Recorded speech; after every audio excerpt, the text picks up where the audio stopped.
Padi ay. Laga naman ako ng sibuyas, bawang, limon, at saka dahon sa bayabas. Yan, mamaya yan pag patunga na matulog. Inumin. Pag gising naman sa umaga, juice naman. Yung gi-blender. Para ang mga high blood, mga cyst sa kidney, mawala.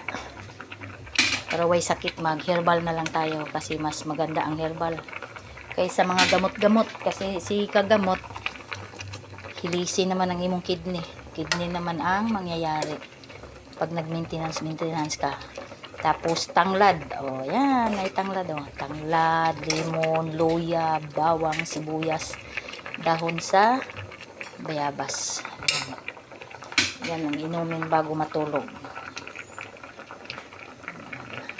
Ayan. Tama na yan. Naka 10 minutes na.